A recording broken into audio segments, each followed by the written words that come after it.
I'm Monica Armenta. I'm the Executive Director of Communications for Albuquerque Public Schools. I'm going to give you a little background first, and then we'll have Superintendent Elder and West Mesa High School Principal Michelle Torres talk, and after that we'll take some of your questions. First, I want to make sure you all have the background. There have been sporadic reports, but I haven't seen widespread reporting yet this year on guns found on weapons found on campus. So to date, we have had now 5 weapons confiscated from Albuquerque Public Schools, all at the high school level. The first was, actually there were 2 that were found at AHA, Atrisco Heritage Academy, on Friday, September 8th. There was a fight on campus that day. Albuquerque school police questioned a student. They were taking him out to his car when they asked him if there was anything they should know. When they got to the car, they found 2 weapons in that vehicle. Last week, I believe it was Thursday, a student was reported to have had a gun that he was flashing at Manzano High School. They looked into that and found that in fact he had a weapon in his backpack. That student reported to police that he took the weapon from his parents' safe, intended to put it away, but his mother had worked from home that day and he was unable to access it again. Today, there were 2 weapons found on students here at West Mesa High School. It happened about 9 o'clock this morning, but the story actually begins a couple of days ago when a mother reported that she believed her student who attends Tres Volcanes Collaborative K through 8, she reported her gun was missing and was concerned her middle school child may have taken it. A report was done, an investigation was done. There was no gun found at Tres Volcanes. However, the name of a West Mesa High School student surfaced.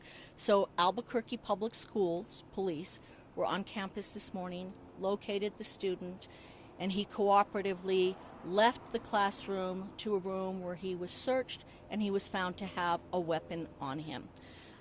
Albuquerque Public Schools police continued their investigation and through more information learned there may be a second student on campus with a weapon. We were placed in a shelter in place momentarily while they located that student who also cooperated and was found to have a weapon on his person. That's a total of 5 guns confiscated from Albuquerque Public Schools this school year. The superintendent has a lot to say about that. We want to stress that in every one of these cases, the see something, say something worked. So with that, we'll answer your questions a little bit later, but with that, I would like to call Superintendent Scott Elder and then School Principal Michelle Torres. Superintendent? Yeah, thank you all for coming today. I'm kind of tired of doing this press conference, but so I think there's a couple things that need to be said. I know, people worry about specific communities. This is not just one school's problem. This is a problem that exists throughout the entire community. And, we are taking every step we can to make sure these schools are safe. And so I do want to point out, there's some people who think maybe there's no consequences. The students today were arrested. The district attorney has taken a zero tolerance stance, and they will be prosecuted. And we will be expelling those students for a minimum of 1 calendar year. That's the federal law, and we enforce the law, and that's what's going to happen. We have done quite a bit. I want to thank the city of Albuquerque. We started a non-violence intervention program here in conjunction with them. Also, the district attorney and Albuquerque Police Department and our APS Police Department have started an education program, and they come out monthly. It began this past month, where they come out, and West Mesa is one of the pilot schools, and we educate students on the risks of bringing weapons to school and what are the legal consequences and what are the school consequences. And we talk about, and we try to educate them not just on the penalties, but also on different steps that they can take and different ways they can go. What we're discovering a lot of times is these are kids just making incredibly stupid decisions. and it really has an impact for the rest of their lives. These are felony charges. And I really, again, want to say to the district attorney and that he has just taken the zero tolerance policy, and I really need to get that message out. You know, in this case, we had a mother come forward and do the right thing and try to keep people safe, and it worked. We were able to confiscate these weapons before anybody got hurt, either intentionally or accidentally. But this is happening across the city, and I need to remind families that they have to make sure their weapons are secure. And it's not enough to put it in the safe if you tell your kids the code or if you show them how to get it to where the gun is. You've got to make sure these weapons cannot get in the hands of children. And as far as outside of the families, it's a community issue. This community and this state have got to get a grip on what's going on with weapons. And it's a conversation I know that's ongoing, and I know people are starting to talk about it. We've got to move beyond just talk. There have to be some steps taken to keep us safe and to keep guns out of our kids' hands. Like I said, we have the education program. We have the crisis, the violence intervention program here. We're taking the right steps, but it's really the see something, say something that's our greatest tool, and that's exactly how it's worked. Students and family members have come forward, and our APS Police Department and our administrators have responded appropriately, and we've been able to keep things safe and get the guns out of their hands. So I think that's pretty much me, and I'd like to introduce Michelle Torres, the principal. We'll take questions. Hi, good afternoon. My name is Michelle Torres. I'm the principal here at West Mesa. As Superintendent Elder said, we are very thankful for the partnerships that we have with APD, APS Police, the DA's office, the City of Albuquerque. We do have the Violence Intervention Program. But it's not enough for us to do it by ourselves. We are also asking that the parents step up and work with us and be partners with us and ask their students where they're going, who they're hanging out with, and what they're doing. Because if you get a phone call that your student is tardy or not in school, ask them why. Where are they at? What are they doing? The safest place for them to be is on our campuses. And what happens out there, we have no control over. We need them to be at school. Our job is to prepare them to be productive citizens of this city, and we can't do that without your support. So we are asking that the parents help us as well. The partnerships that we have with the community are great. We love them, we appreciate them, but we can't do this without the family support as well. Thank you. Let's do this two ways. How about we bring the superintendent up for questions first and then the principal back? And I should have also mentioned that at no time today was there any threat made to anyone. All right. Yes, ma'am. Hi, how are you? A couple questions here. Because I know this was brought up when we covered this situation, not this particular one, but just guns on campuses, about students being expelled one calendar year. But what exactly does that do? Because they're going to be students and parents that are still in fear. Are they able to come back to the same school? Because most people will ask, how come they're not being expelled permanently? And then I know you stated prior there's legal consequences, felony charges, which is fine. But what are you guys doing in terms of security? Because this is a growing problem for quite some time now. So that's like two questions in one. Yeah, it's a lot of questions actually. So I would say that we started talking about behaviors in our students back in August of 21.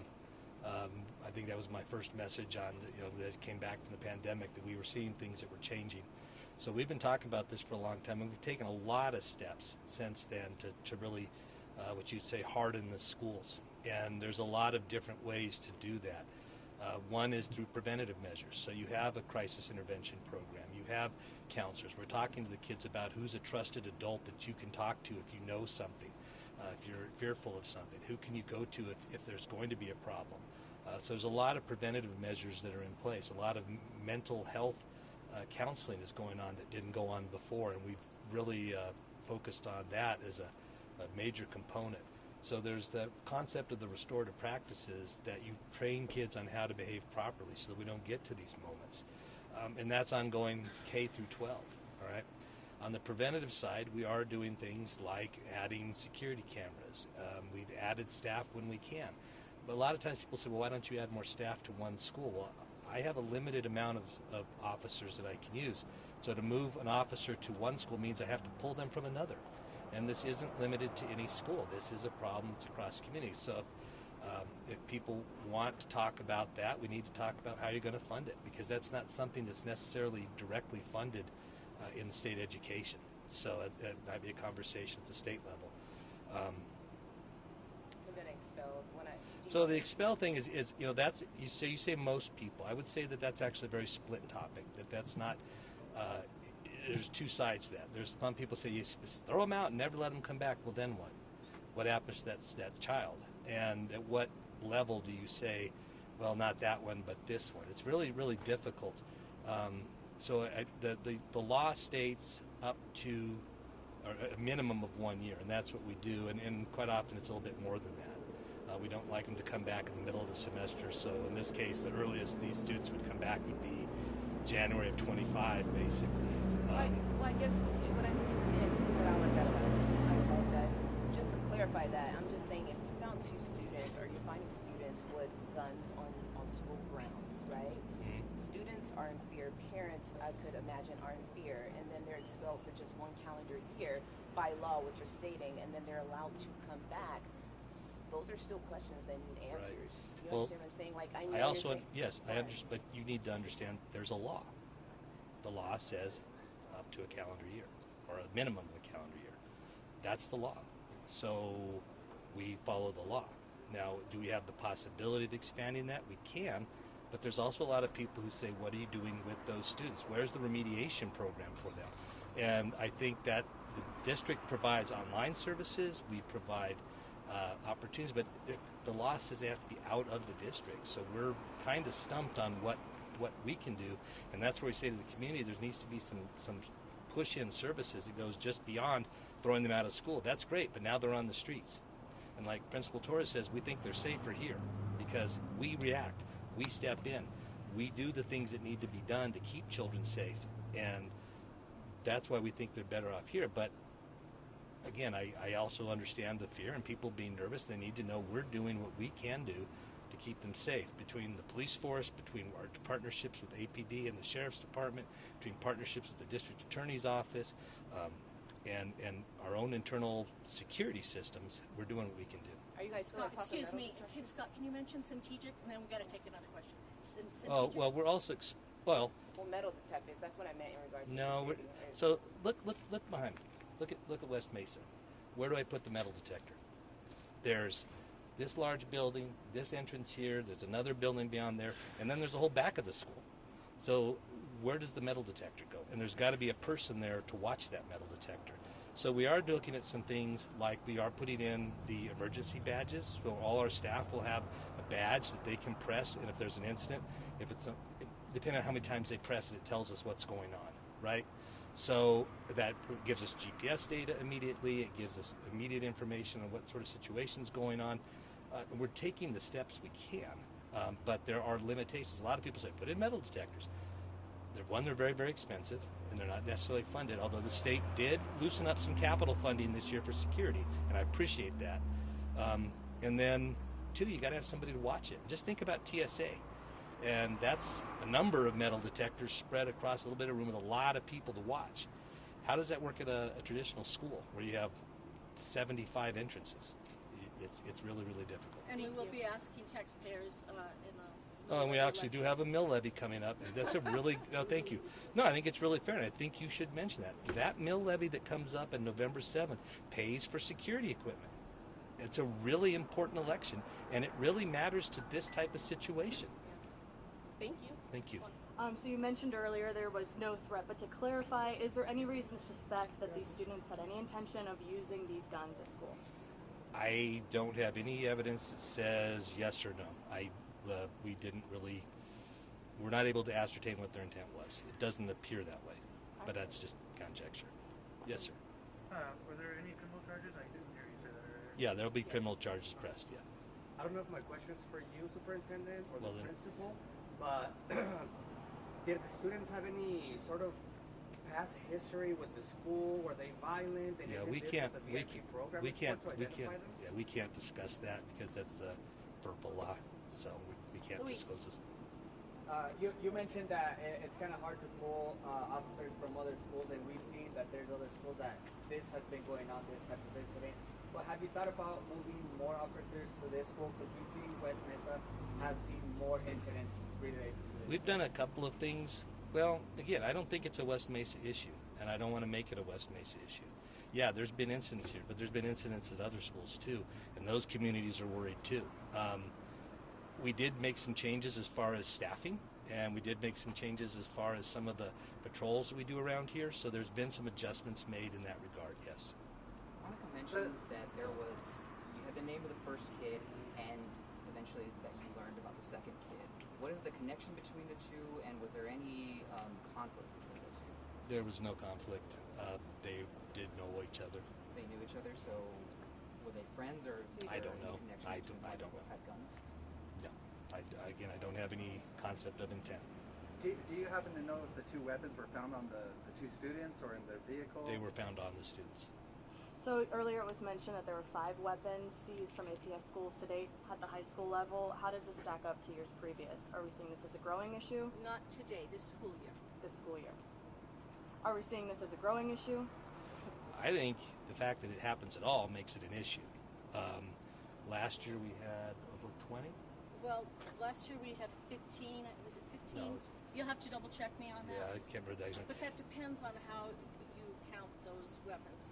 Some of them were found at charter schools. One was found in the car of a parent who had. Do you mind stepping up to the microphone? Yeah, because it's Monica, we can't hear you. Do you remember, Martine, the exact number that we went with last year? I thought it was 7. I think we reported 17 guns on campus last year. However, what you have to remember is that we have to report every gun. So I think 2 of those guns were found at a charter school.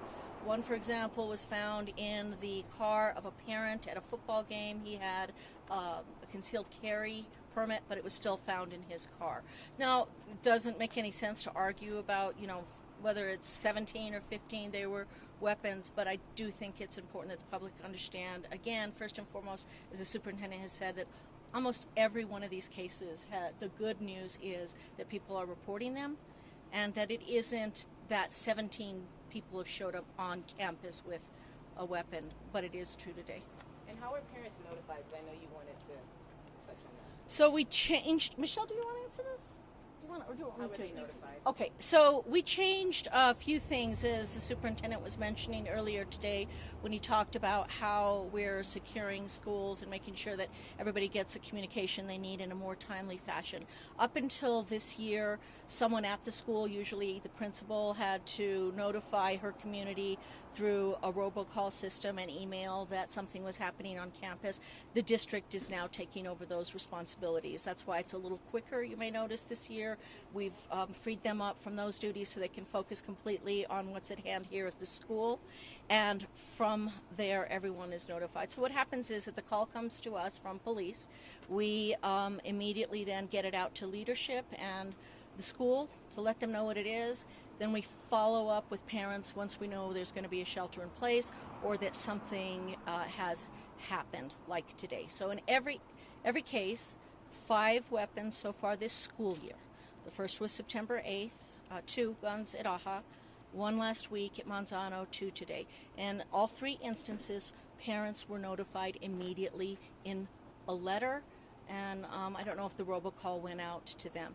And once that goes out, then when media calls, we ask. But if the situation continues, we do our best to pass along the information as it comes in. I think what's really hard for parents and the public to understand is that we do our best with usually imperfect information. That means that not everything we're telling you turns out to be correct, because in the rush to get information out, sometimes that information can be wrong. We don't want to unnecessarily alarm people, so sometimes it takes a beat before we can update that information. But we always notify families and the community through letters when something like this happens. You mentioned it was a mother that notified from a middle school that her gun had been missing out of her safe. Now, forgive me, I believe it was, you said, the district attorney getting involved. Has there been any discussion about whether Benny's bill would apply in this situation? You'd have to ask the attorneys. I hate to conjecture on the law. I do think, it was the gun secured? I don't know. I think that's up to the courts to decide, but Well, I to don't know. clarify, she caught it in time, right? She did Before report it. so, Yeah. No, she she caught did it the in right time. thing. And that's what's important. That's why Principal Torres talked about the need for partnership with families. I know it's hard if it might be your child, but you need to do the right thing to help your child. And that's stepping up and reporting it so we can step in and take the steps we need to take. What were their ages? Can you say that? 17 and 18, What about 17. grades? junior, senior.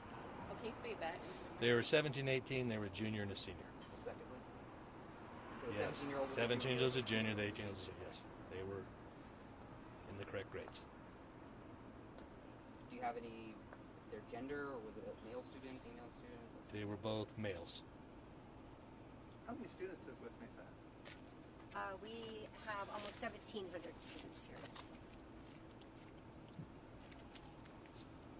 Anything else you'd like to know?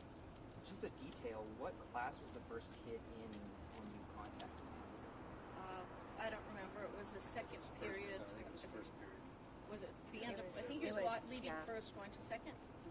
Medals class. Yes, Medals. selective. Medal? METAL. Okay. Yeah. Thank you. Thanks everybody.